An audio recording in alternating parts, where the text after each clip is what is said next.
নমস্কার, নতুন বাংলা থেকে বলছি সন্ময় বন্দ্যোপাধ্যায়। সুপ্রিম কোর্টে 25,753 জনের চাকরি যে কলকাতা হাইকোর্ট থেকে চলে গেছে, সেই রায়টা কি আলটিমেটলি বদলাবে? অর্থাৎ আলটিমেটলি কলকাতা হাইকোর্টের রায় স্থগিত করে দিয়ে শেষ পর্যন্ত সেগ্রিগেশনের ভিত্তিতে নির্দিষ্ট সংখ্যক কিছু ছেলেমেয়ের চাকরি থাকবে, আর বাকি যারা চুরি করেছে তাদের চাকরিটা চলে যাবে। সেটাই তো বাংলার মানুষ চাইছে। আমরাও চাইছি, আপনারাও চাইছেন, যারা যোগ্য তারা চাইছেন, যারা গান্ধী মূর্তির পাদদেশে বসে রয়েছেন তারাও চাইছেন, তাদের হয়ে ঈশ্বরের কাছে আমরা সবাই প্রার্থনা করছি যে সেটা হওয়াটা ভীষণ জরুরি। তো সে কাজটা করবে কে? School service commission. সে কাজটা করবে কে? বিকাশ ভবন, শিক্ষা দপ্তর, নবান্নের যদি ইচ্ছে হয় তবে করবেন।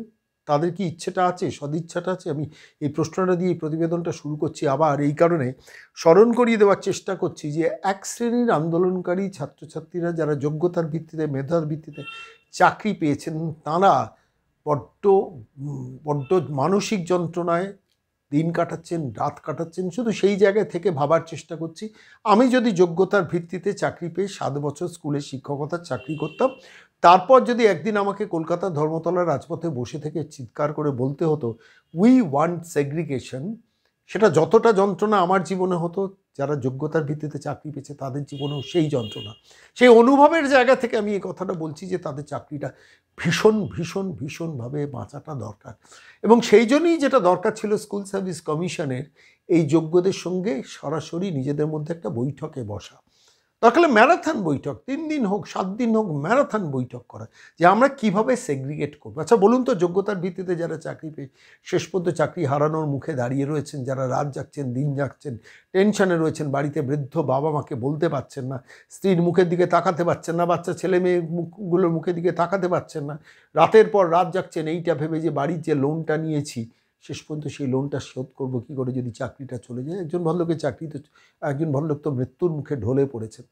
সেই মানুষগুলোর কথা কি স্কুল সার্ভিস কমিশনের ভাবা উচিত ছিল না? ভালো করে ভাবুন। আমি এই কথাটাই প্রতিবেদনে পেশ করছি এই কারণে যে বারবার স্কুল সার্ভিস কমিশনকে বলছি, তো ডক্টর সিদ্ধার্থ মজুমদারের একটা কথা সাম্প্রতিককালে আমার খুব কানে বাজে। কিছুদিন আগে বলেছেন স্কুল সার্ভিস কমিশনের যিনি প্রধান, ব্রাত্য বসুর যিনি সতীর্থ, যিনি সিটি কলেজের একসঙ্গে অধ্যাপনা করতেন, হয়তো ব্রাত্য বসুই তাকে নিয়ে গিয়ে স্কুল সার্ভিস কমিশনের প্রধান হিসেবে বসিয়েছেন মমতা বন্দ্যোপাধ্যায়কে বলে, তিনি একটা কথা বলছেন, খুব দামি কথা, পার্টিনেন্ট কথা।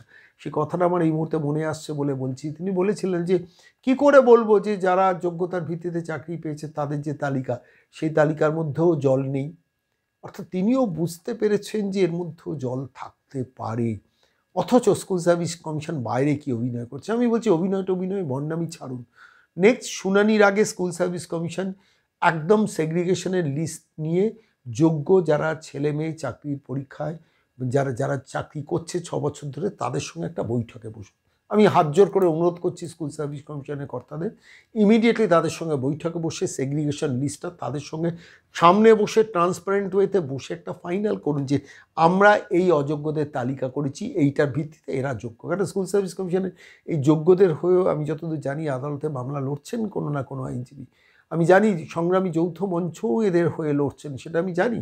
ফলত স্বাভাবিকভাবে তাদের সঙ্গে যদি স্কুল সার্ভিস কমিশন সহমত হয়ে সেগ্রিগেশনের তালিকাটা আলটিমেটলি সুপ্রিম কোর্টে নেক্সট শুনানি দিন দেন, তাহলে তো চাকরিগুলো বাঁচে কিছু ছেলে মেয়ের। কিন্তু সেটা কিন্তু এখনও করছেন না। কি করেছেন? মৌখিকভাবে কিছু তথ্য বলেছেন, 6,500 থেকে 7,000 জালিয়াতি আছে। মধ্যশিক্ষা পর্ষদ বলছে ওটা 5,000 আছে। আবার যখন লিখিত যে কাগজ ডকুমেন্ট জমা দিয়েছেন, সেইটা থেকে তথ্য অনুসন্ধান করে সুদীপ্ত দাশগুপ্ত মতো বঞ্চিতদের আইনজীবীরা তারা বার করেছেন 10,750 জন জালিয়াতি করে চাকরিটা পেয়েছে। বৈষম্য মানে এর মধ্যে গণ্ডগোল আছে 10,750 জনের। আর এই 10,750 জনের তালিকার কথা প্রকাশ্যে আসার পরই বেঁধেছে গোল। স্কুল সার্ভিস কমিশনের একটা সূত্র থেকে মিডিয়াকে খাওয়ানো হচ্ছে যে এর মধ্যে একটি সূত্র অবশ্যই এই হিসাবকে পরিসংখ্যানগত ত্রুটি বলছে, অর্থাৎ হিসেবে কোনো গণ্ডগোল আছে এটা বলার চেষ্টা করছেন। ঠিক আছে, আমি ধরে নিলাম যে সুদীপ্তবাবুরা যে পরিসংখ্যানগত ত্রুটির কথা বলছেন, 10,750-এর মধ্যে পরিসংখ্যানগত ত্রুটি আছে। তো তাহলে সেটা আপনি যারা যোগ্যতার ভিত্তিতে চাকরি পেয়েছেন, চাকরি করেছেন, যারা আজকে রাস্তায় ধর্মতলায় বাচ্চা ছেলে মেয়েগুলোকে নিয়ে বসেছেন, তাদের সঙ্গে বসে ক্লিয়ার করুন। অসুবিধাটা কোথায় সিদ্ধার্থবাবু? অসুবিধাটা কোথায়? ব্রাত্য বসু বইয়ের উদ্বোধনে যাচ্ছেন বই মেলাতে, নবান্নে যাচ্ছেন মমতা বন্দ্যোপাধ্যায়ের সঙ্গে মিটিং করতে, কখনো হয়তো নন্দনে গিয়ে বসে রয়েছেন, আর কোনো দিন নাটক কিংবা স্ক্রিপ্ট নিয়ে বসে রয়েছেন, সময় টময় পেলে বিকাশ ভবনে যান শুনেছি, কচিত কখনো। তো আপনি বুঝতে পারছেন না এই সমস্ত যোগ্যতার ভিত্তিতে চাকরি পাওয়া ছেলে মেয়েগুলোর, তারা তারা গেছে বিকাশ ভবনে, তাদের সঙ্গে তো বৈঠকও করেননি। আমি বলছি সলিউশনের একটা জায়গায়, রুটের কথা বলছি, কেউ সলিউশনের রুটের কথা বলছে না, আমি সলিউশনের রুটের কথাটা বলছি, যে আপনারা দয়া করে স্কুল সার্ভিস কমিশন এই যোগ্যতার ভিত্তিতে যারা চাকরি পেয়েছে তাদের বৈঠকে ডাকুন, ঘন্টার পর ঘন্টা, দরকার হলে নন স্টপ, দিন জেগে রাত জেগে টানা আপনারা নিজেদের স্কুল সার্ভিস কমিশন আপনাদের আইনজীবী নিন, যারা যোগ্যতার ভিত্তিতে যারা চাকরি পেয়েছেন তারা তাদের আইনজীবী নিন, বসে সেগ্রিগেশনের লিস্টটা ওইখানে বসে যে যে অ্যানোমেলিগুলো আছে বসে ফাইনাল করুন। করছেন না কেন?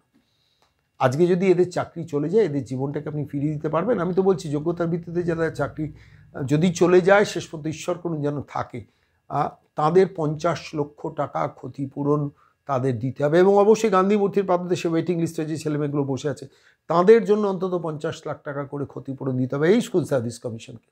দেওয়াটা উচিত, আদালত কি নির্দেশ দেবে জানি না, কিন্তু ঈশ্বর করুন তাদের চাকরি যেন না জানে। আর ওই পরিসংখ্যানগত ত্রুটির যে গল্পটা মিডিয়াকে খাইয়েছে স্কুল সার্ভিস কমিশন, আমি সেটা নিয়ে সরাসরি আইনজীবী যিনি সুদীপ্ত দাশগুপ্ত এই 10,750-এর কথাটা সুপ্রিম কোর্টকে লিখিতভাবে জানিয়েছেন, তো আমি সরাসরি সুদীপ্তবাবুকে জিজ্ঞেস করেছি, হচ্ছে পরিসংখ্যানগত ত্রুটির যে গল্পটা খাওয়াচ্ছেন, আমার মনে হয়েছে গল্প, কারণ স্কুল সার্ভিস কমিশন চ্যালেঞ্জটা ফেস করছেন না যে এই যোগ্যতার ভিত্তিতে ছেলেমেয়েগুলো যারা বসে রয়েছে তাদের আইনজীবীদের সঙ্গে বসা, তাদের সঙ্গে বসা, ম্যারাথন বৈঠক করে সলিউশনটা, যে নেক্সট ডেট আছে সেই ডেটে কী কী তথ্য দেবেন সেইটাকে বলা, সেটা যদি ম্যারাথন বৈঠকে যখন বসতে চাইছেন না, সেখানেই তো গলতটা মনে হচ্ছে। অর্থাৎ ডাল মে কুচ কালা হয়।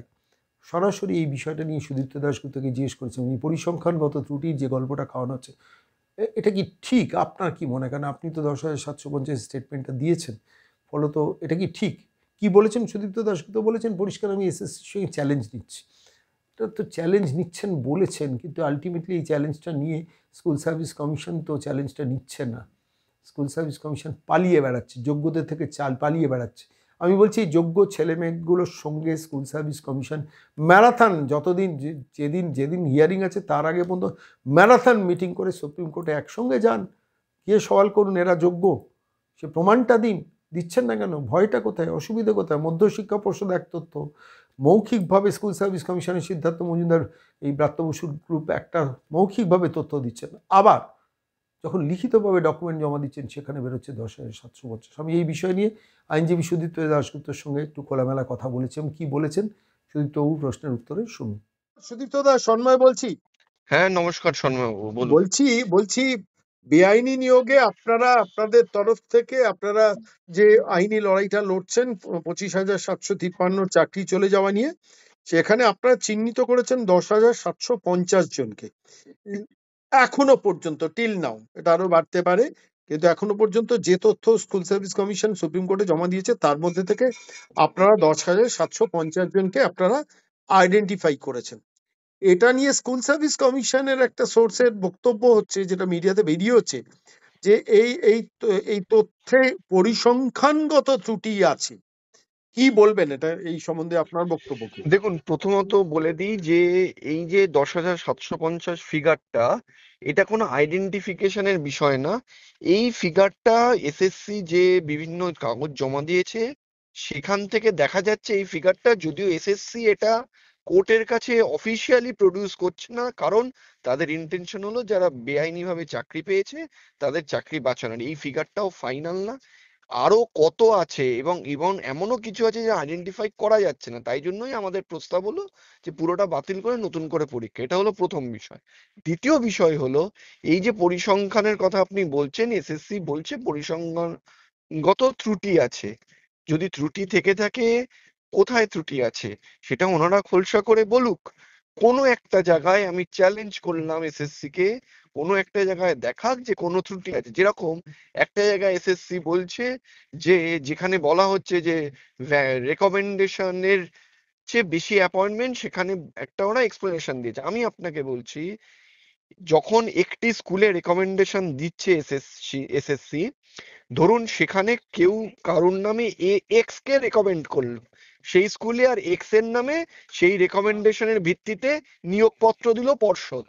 সাবসিকুয়েন্টলি সেই ছেলেটি এক্স ওই স্কুলে জয়েন করলো না, তখন কিন্তু সেই রেকমেন্ডেশনটা এসএসসি ক্যান্সেল করে দিচ্ছে, এবং স্বাভাবিকভাবেই বোর্ডেরও কিন্তু সেই নিয়োগপত্র বাতিল করে দেওয়া উচিত। কারণ একই স্কুলের এতে দুজন তো অ্যাপয়েন্টমেন্ট পেতে পারে না, দুজন রেকমেন্ডেশনও পেতে পারে না। তাই জন্য এসএসসি বলছে আমরা ক্যান্সেল করেছি। বোর্ড ওরা এক্সপ্লেনেশন দিচ্ছে এই যে এসএসসি ক্যান্সেল করে দিচ্ছে কিন্তু বোর্ড ক্যান্সেল করছে না, তারপর পরবর্তীকালে আবার যখন ওই স্কুলে এসএসসি কাউকে রেকমেন্ড করছে, বোর্ড আবার তার ভিত্তিতে অ্যাপয়েন্টমেন্ট দিচ্ছে, তখন দেখাচ্ছে একটা স্কুলের বিরুদ্ধে দুজন চাকরি নিয়োগপত্র পেয়েছে, তাই জন্য এই ফিগারটা বেড়ে যাচ্ছে। কিন্তু আপনাকে আমি বলছি এটা অসম্ভব। কারণ এটা পুরোটাই কম্পিউটার জেনারেটেড, মেমো জেনারেটেড। একটা স্কুলের এতে কোনোদিনও দুটো অ্যাপয়েন্টমেন্ট লেটার আসতেই পারে না, একটা ক্যান্সেল না করে আরেকটা আসতেই পারে না। তাই এই যে এক্সপ্লেনেশন দেওয়ার যেটা চেষ্টা করা হচ্ছে, এটা বিভ্রান্তি সৃষ্টি করার জন্য আর কিচ্ছু না। অনেক ধন্যবাদ সুদীপ্ত, অনেক ধন্যবাদ। ধন্যবাদ, থ্যাংক ইউ।